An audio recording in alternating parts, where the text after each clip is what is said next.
सदियों से आपदाएं मनुष्य जीवन के लिए चुनौती रही हैं, जिनसे मानव सूझबूझ से निपटता आया है।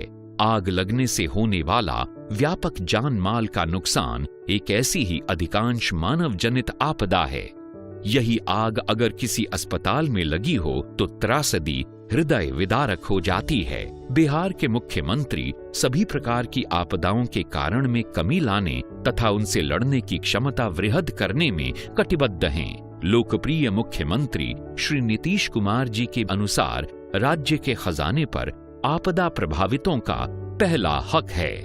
बिहार राज्य आपदा प्रबंधन प्राधिकरण आपदा जोखिम न्यूनीकरण और शमन की दिशा में कई सार्थक कदम उठा रहा है। आमतौर पर आग, साफ सफाई न रखने, लापरवाही से जलती हुई सिगरेट, माचिस की तीलियों इत्यादि को फेंकने, विद्युत उपकरणों के खराब रखरखाव या क्षमता से अधिक भार डालने, चूहों द्वारा बिजली की तार इत्यादि कुतर देने से लगती है।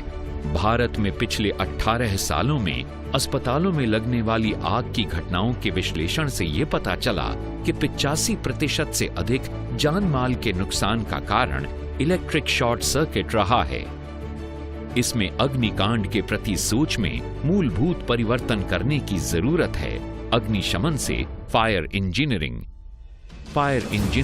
माने भवन निर्माण व रखरखाव में ही वैज्ञानिक और तकनीकी सिद्धांतों का प्रयोग करके अस्पताल के भवन को अग्निरोधक बनाना। फायर इंजीनियरिंग के अंतर्गत पर्याप्त फायर एग्जिट्स सुनिश्चित करना, उचित साइनेज लगाना, आईसीयू और इमरजेंसी वार्ड को फायरवॉल की मदद से अलग करना, इलेक्ट्रिक वायरिंग अंतर्राष्ट्रीय मानकों के अनुसार करना, इलेक्ट्रिक उपकरणों का लापरवाही से उपयोग न करना, ज्वलनशील पदार्थों का सही तरीके से भंडारण और रखरखाव करना, ज्वलनशील कचरे के निस्तारण के लिए व्यवस्था करना, अस्पताल में धुआं निकासी हेतु व्यवस्था करना। इस दिशा में बिहार राज्य आपदा प्रबंधन प्राधिकरण ने वैज्ञानिक तरीके से तैयार प्रारंभिक अग्नि प्रवणता सूचकांक के आधार पर पटना के सभी सरकारी अस्पतालों के अग्निरोधक सुरक्षा प्रबंधों की जांच की। इन सभी अस्पतालों में प्रायः बहुत सी विसंगतियां पाई गईं। प्रारंभिक अग्नि प्रवणता सूचकांक: विद्युत प्रणालियों पर भार को सुनिश्चित करना, क्षमता से परे न हो, अनुपयोगी कबाड़ को हटाना, आने जाने के रास्ते अबाधित रखना, alarm system, call bell, hooter, PA system का प्रावधान। प्राधिकरण के निर्देशानुसार आईजीएमएस परिसर में जितने भी भवन हैं वो उनके नियमानुकूल बनाए गए हैं। 16 बिंदुओं पे काम चला है और आगे भी जो भी भवन बनेंगे उन सभी भवनों को प्राधिकरण के नियमानुसार ही बनाया जाएगा। आवश्यक अग्निशामक यंत्र और फायर बॉल का प्रावधान, उचित निकासी मार्ग संकेत, एफआरपी फायर रिस्पांस प्लान तैयार करना, एफआरपी और सुरक्षा कर्मियों के बीच समन्वय स्थापित करना। प्राधिकरण के निर्देश पर 16 बिंदुओं के अनुसार अस्पताल में कार्य करा लिया गया है और अस्पताल में कोई बड़ी आग की घटना नहीं हुई है। 1-2 छोटी घटनाएं हुई जिन पर तुरंत काबू पा लिया गया और इसमें किसी जान माल की क्षति नहीं हुई।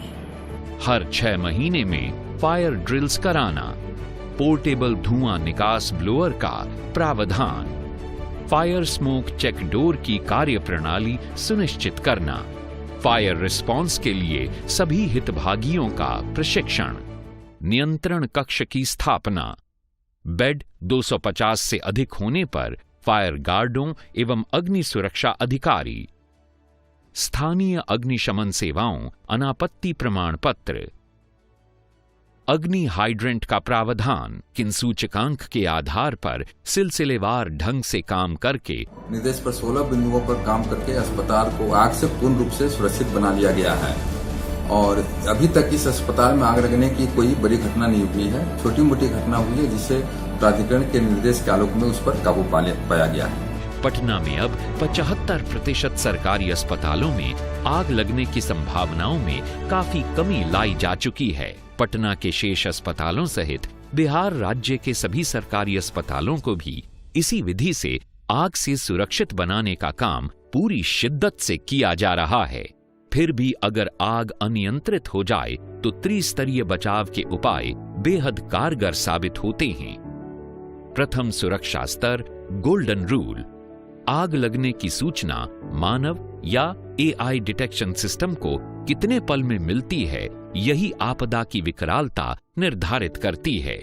सूचना मिलते ही बिना घबराए या बिना भगदड़ मचाए नर्स या सुरक्षाकर्मी अग्निशमन प्रणाली को सक्रिय करें।